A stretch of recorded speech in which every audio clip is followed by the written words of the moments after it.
It kind of sounds stupid, but I honestly didn't think I could because the Air Force booked it for me and I didn't want to get in trouble for changing anything.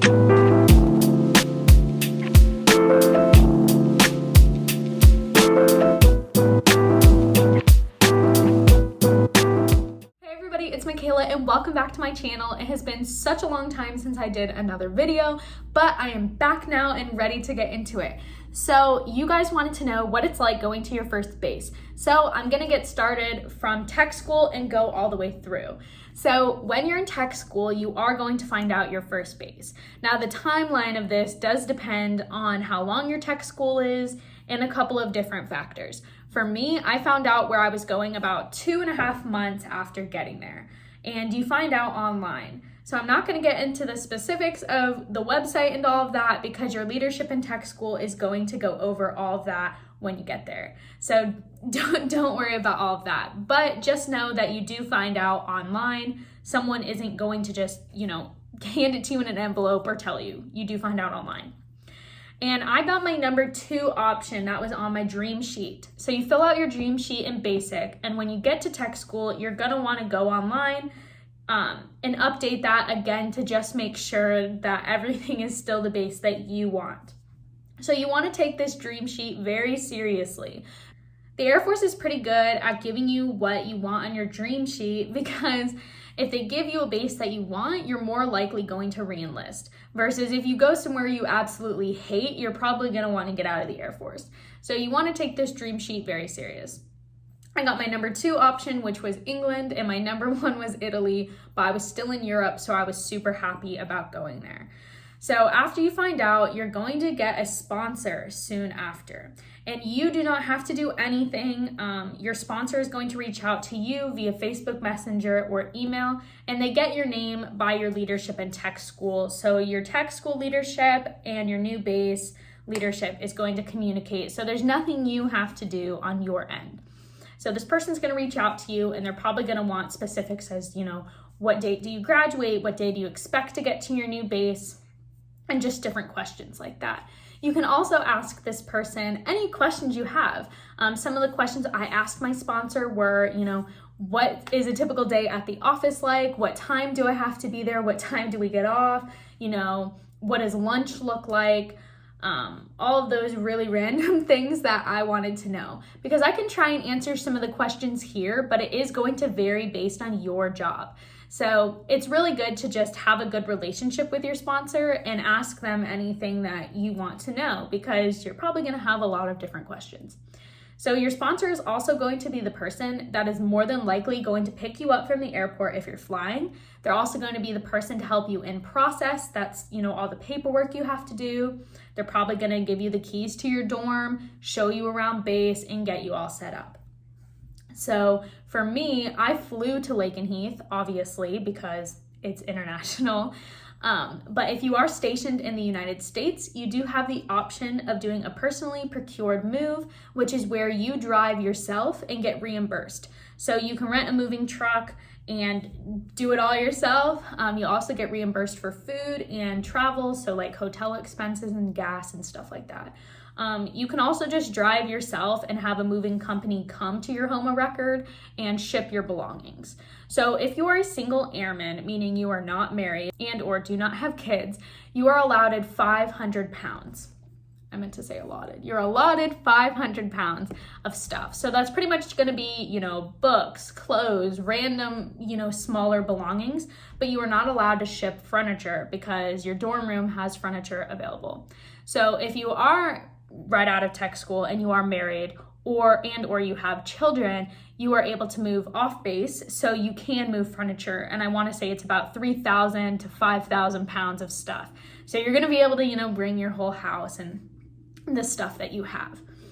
So going back to the flying part, this is something I did not know because I was right out of tech school and had never flown international before.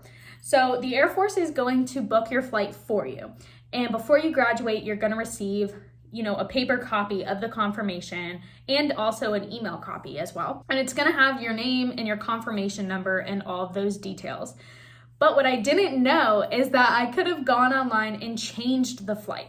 So it kind of sounds stupid, but I honestly didn't think I could because the Air Force booked it for me and I didn't want to get in trouble for changing anything. But you can change your seat, and you can also pay for upgrades out of pocket. You can also ask for an upgrade at the gate. That's something I didn't know, so I was stuck in a middle seat for an 8.5-hour flight, and it was horrible. So don't be like me. Make sure that you choose a seat that it's going to be comfortable for your international flight. All right, so once you get to where you need to go and you are at your new base, your sponsor will probably pick you up, or you have the option of taking a taxi or an Uber and getting reimbursed for it later. So it really just depends on what you're comfortable with, and it also depends on your leadership. So getting on base. If you don't know, you're going to be issued a military ID or a common access card in basic training. You have to guard this card with everything. It is so important.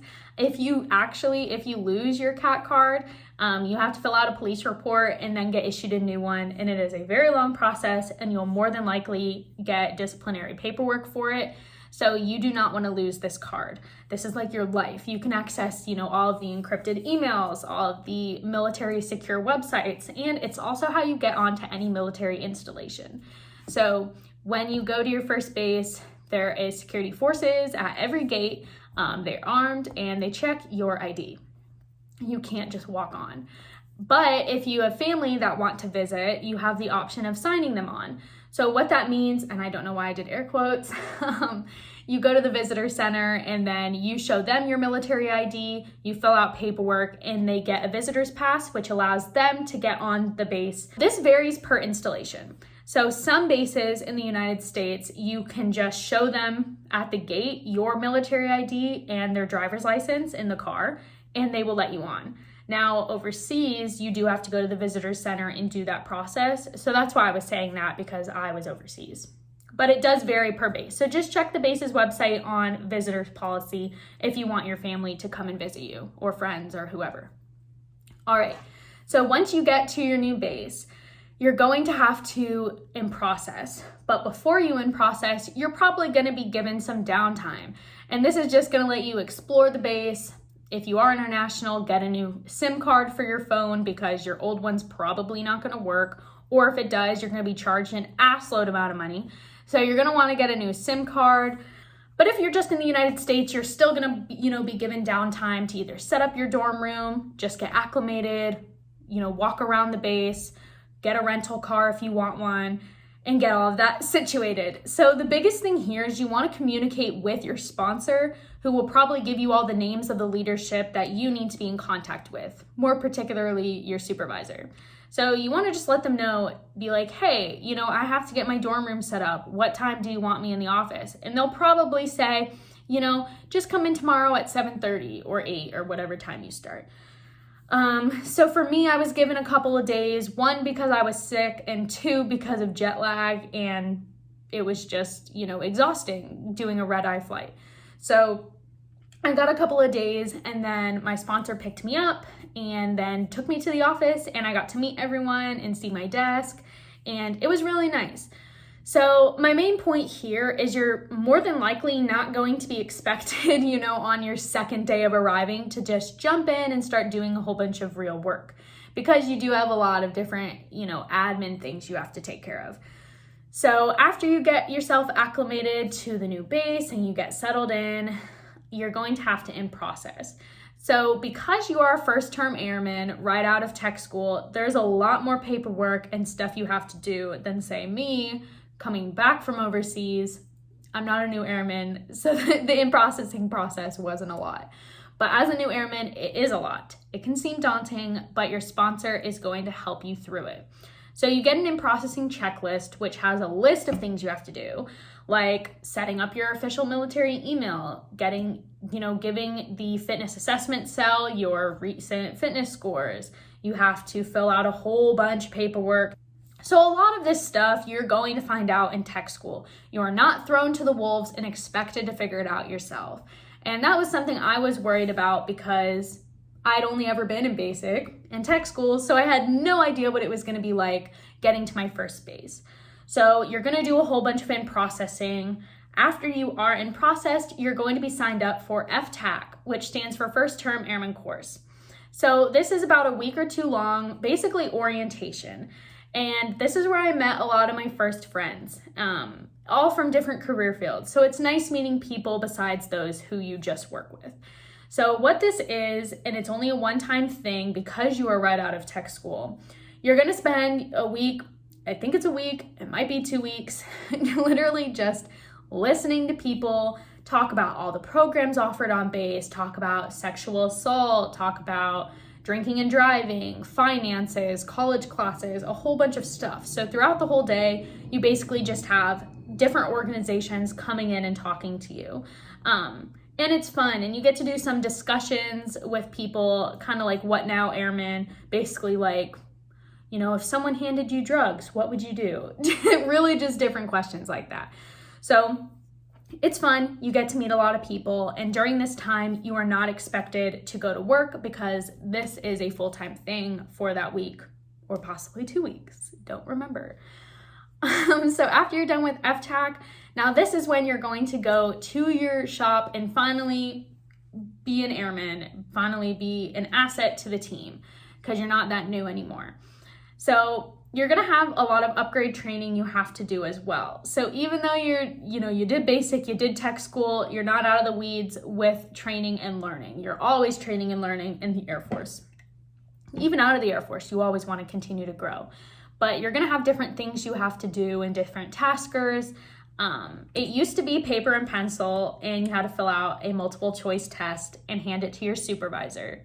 You got upgrade training books, and then you had to study them, and then your supervisor would give you a test. Now it's all done online. I've never done the online version, but from what I heard, it is a lot more straightforward and just a lot better. So you're gonna be responsible for doing that on top of your daily duties at work.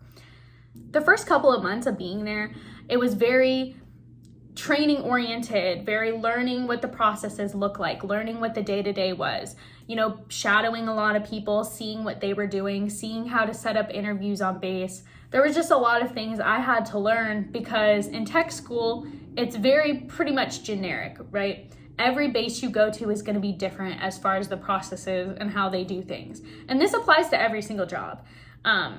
Every base is unique. So when you get to wherever you go for the first time, like I said, you are not thrown to the wolves. You're not expected to know everything and remember everything from tech school. A lot of it is on-the-job training that you're going to learn once you get there. So don't be stressed, don't be worried. And once you get to your first base, there's no more yelling. Unless you have extremely toxic leadership, which you want to report to someone, you're not gonna get screamed at anymore, all right? You have your life back. So you are working, so for me, it was 7:30 to 4:30, and that was it. As long as I wasn't breaking the law and doing something illegal, I was able to live my life. I wanted to stay the night with someone. I did not have to fill out a form. I didn't have to tell my leadership where I was going after hours. I could literally do whatever I wanted. You can drink as long as you're, not underage. You can smoke cigarettes. You can't smoke weed if that's your thing. So you're able to just do what you want to do. I'm not sure about the phone policy for every job, but for me, I was able to have my phone. I could be on my phone. As long as I got what I needed to do done, I had a lot of freedom. Again, it is not the same in every job, but that's just specific to me. So I want to assure you that after basic and tech school, you do have your life back. And that was something I was worried about because I didn't want to spend 4 or 6 years, just constantly feeling like I'm in the military, which I know I'm in the military, obviously, but it's different once you're out of that training atmosphere. Because even though basic training is not like Full Metal Jacket, it's not super intense, you're not getting tortured, it is mentally challenging. It is hard. It's not super easy. And then tech school is also hard because you're given freedom, but at the same time, you're not given freedom. So you still are in that training atmosphere. So when you're done with that and you're finally at your first base, it's basically a job where you wear a uniform too, and you do the occasional military, things. So you get to be your own person again. You get to wear your own clothes after hours. You don't have to worry about getting a 341 pulled, which are like disciplinary pieces of paper you get in basic and tech school for when you do something wrong. You don't have that. The only time you get in trouble in basically the real world, like operational Air Force, is if you're late to work, the normal things, breaking the law, doing something illegal. But besides that, you don't have to make your bed a certain way. You do have room inspections sometimes though, when you do live in the dorms, but they're like once every 2 months. Basically, there's not really a set schedule, and you don't have to, have your bed made. If you have clothes on the floor, it's fine. They're pretty much just looking that you don't live like an absolute slob kebab. Like, they don't want like old food on the floor, and they're obviously going to be checking like if you are underage, is there liquor bottles, sitting on your dresser. They're looking for stuff like that. But once you move off base, nobody is allowed to come into your home without a warrant. So once you're not in, honestly, it depends. I was going to say an Airman anymore, but I was still an Airman first class in E3 when I moved off base because the dorms were at capacity. So I had to move off base. But it really depends on the timeline of moving off base. I'm kind of rambling right now, but basically just want to assure you guys that once you're out of the training environment, your life is yours. Be smart about it. You're gonna have a lot of fun, give, good pay, a lot of travel opportunities, and school is paid for. So it is definitely worth it if you are thinking about joining and the things holding you back are basic training and or living in a super strict environment for the rest of your life. I'm telling you, you're good. Like, it's not that serious once you're out of those training environments. So you got this. As always, if you have any questions, please feel free to comment below. I was kind of rambling on. It's been a while since I've done a video, so hopefully this was beneficial. But again, any questions, feel free to comment. I'll try to answer all of them. Thank you so much for watching, and yeah.